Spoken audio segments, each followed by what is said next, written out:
Okay, so in this video, we're gonna take a look of how to create a motion path for an object and moving the object along with the motion path. So right now in this 3D canvas, I have a scene already made for the animation. So if I play it,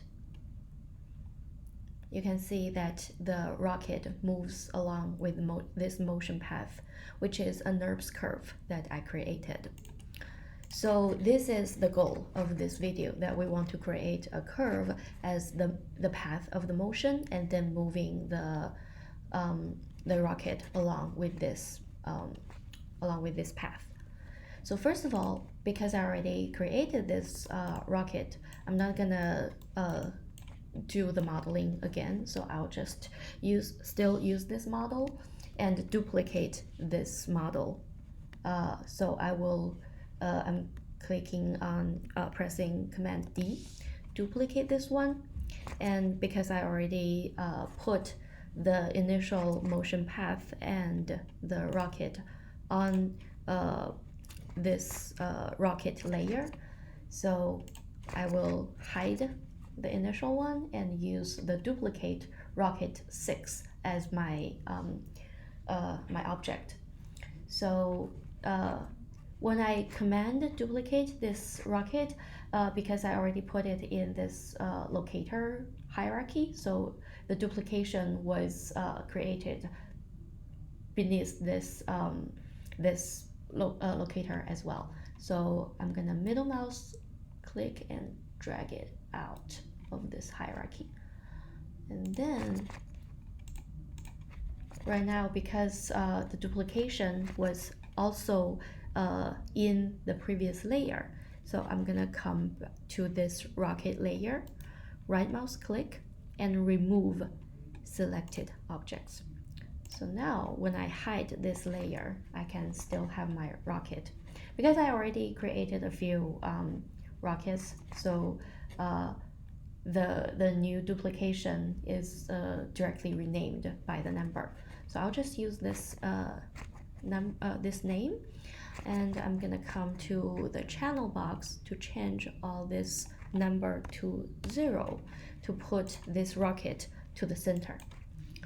The reason to do that is I want to give my rocket an initial position to start everything from 0.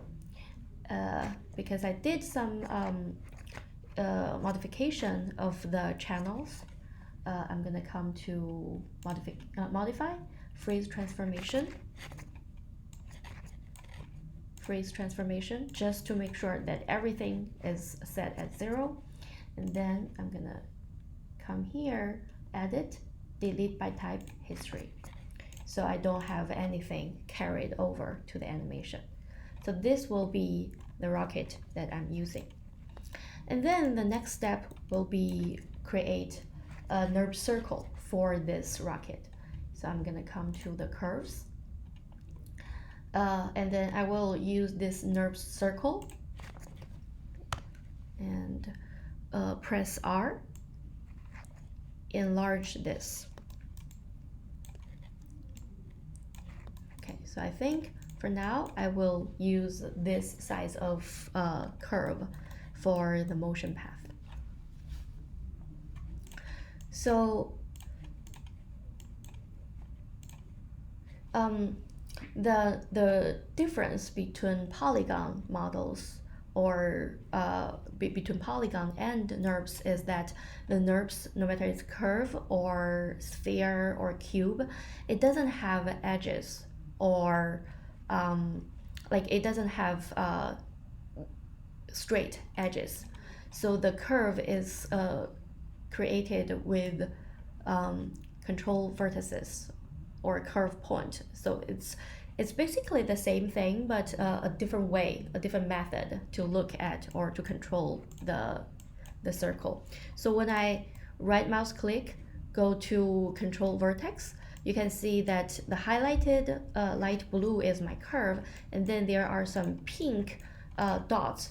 So those are the control vertices. And if I move ups and down, I can move the control vertices to change the shape of my curve. So as you can see that the control vertices is not directly put on the circle. It actually like a little bit away from the circle. So the control vertices control certain weight of partial of the curve. But it's not like the vertices on the polygon that is directly positioned at a polygon model.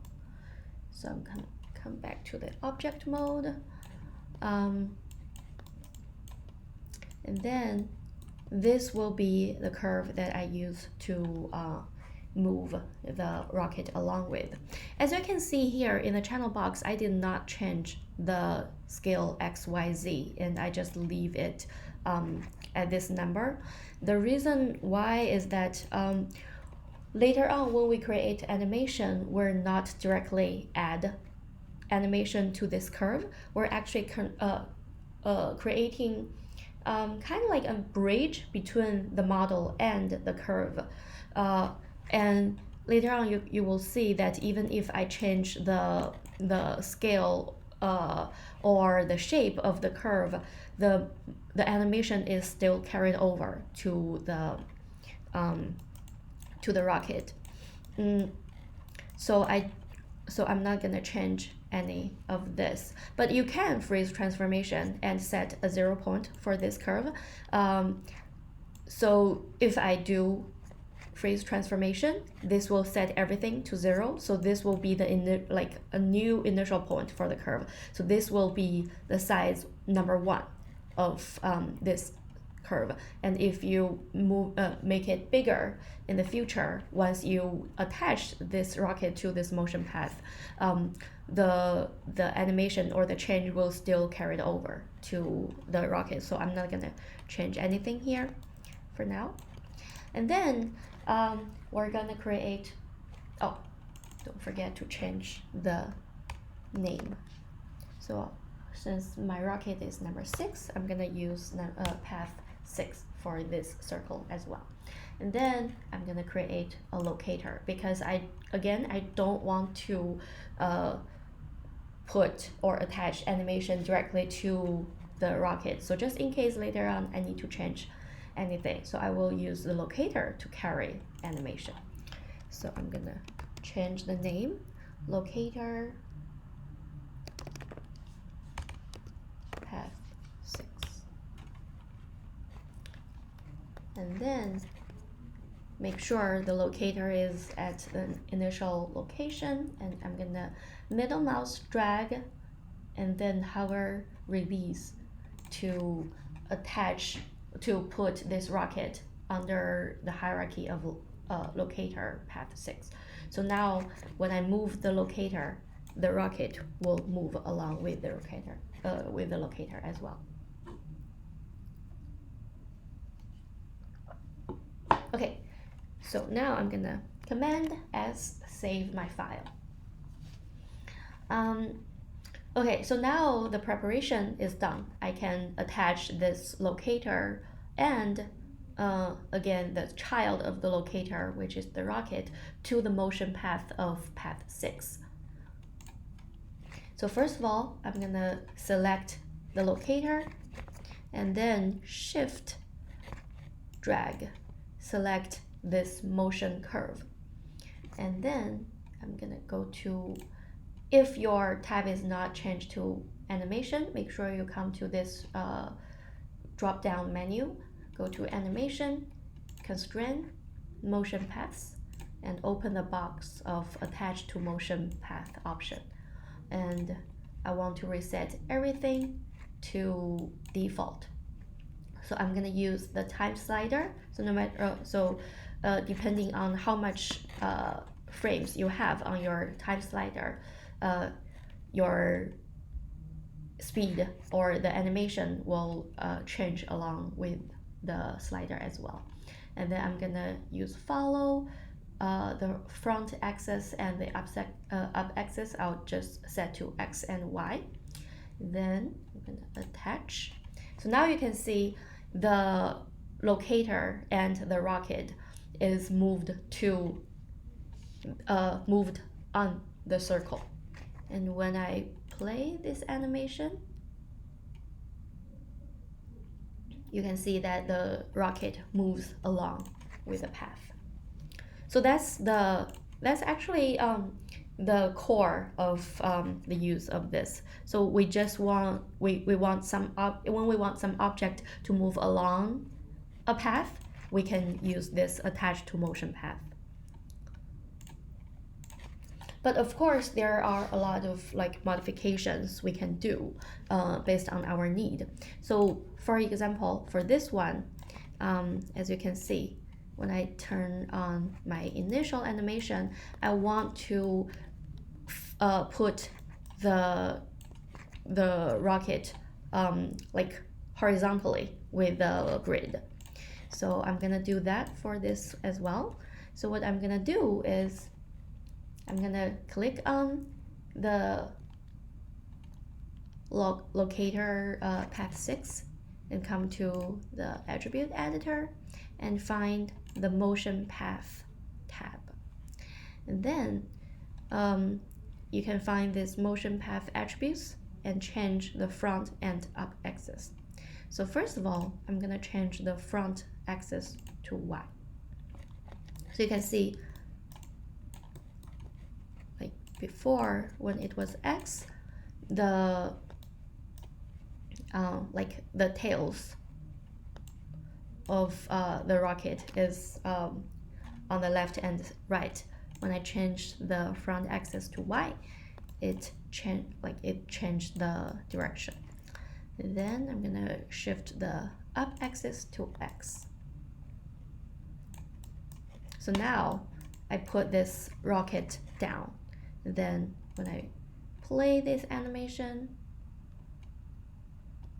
you can see that the head is moving, like kind of like creating a front and a back illusion for the animation. So that way you can create this illusion of flying this rocket.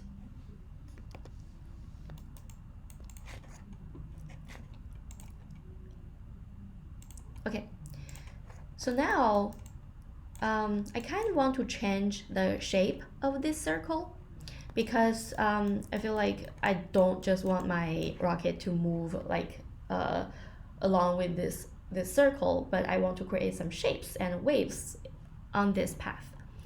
And as I mentioned before, we can actually add some modification to this path without affecting animation because the animation is not built directly on this path, but the constraint command created a bridge of the animation for the rocket and the path. So I can actually come to right mouse, hold and click, go to control vertices, and then drag and select and drag the vertices to change the shape of this path. So make sure you press W first to pull out this move tool so you can move this path. And now right mouse click, going back to object mode and play. So my rocket is moving along this path, a changed shape of the path. So now you see that you can add some like modification to the shape of the path. And then another thing I want to show you is that we can actually go to the locator, find motion path 5. And you can see that in this channel box, you can find the U value, and there is this red bar showing that there are keys added to the motion path. So this u value controls the length and the speed of this path. So when you create motion path animation, no matter how big or how long the path is, the u value only change on this spectrum of 0 and 1. So the beginning point will be 0 and then the end point will be 1. So instead of calculating the actual distance of a length, you're actually calculating the percentage of the speed and the length in order to change how fast you want to move this path. So for example, if right now I have my animation built on 0 and 48, this 48 frames, what if I don't want to move this rocket like in this speed? What if I want to move the animation, for example, I want the first part a little bit faster and then the second part a little bit slower. So what I can do is I'm dragging my, I'm not going to change the beginning frame, but I'm going to go to frame 24 and I'm going to change this u value to 0.75. And then when I put this time slider bar to 0 and play it, we can see that the first 1 second, 24 frames per second, the first 1 second, it travels 3/4 of the length of the curve or the path. And then the last second, it travels 1/4 of the path. So in that way, you can control how you want your animation to move, like the speed of the animation. And then another thing I want to show is change the graph editor curve, the animation curve for the motion path animation. So right now, when I play this animation, you can see that at the end of the curve, at the end of the animation, I have this ease in and ease out. But now I don't want this ease in or out. I just want my animation to keep like cycling. So first of all, I don't want this anymore. I'll just delete this keyframe, and then I will change the ease in and the ease out from Windows Animation Editors and Graph Editor. So now you can see the beginning of the curve, I have an ease in, and then the end keyframe of the curve, I have an ease out. So in order to change that, I'm gonna go to Spline Tangents, and then make sure you select the curve first, go into Spline Tangents. And now, when I play my animation, it doesn't ease in or out anymore. It just keeps playing because my animation is on this cycle.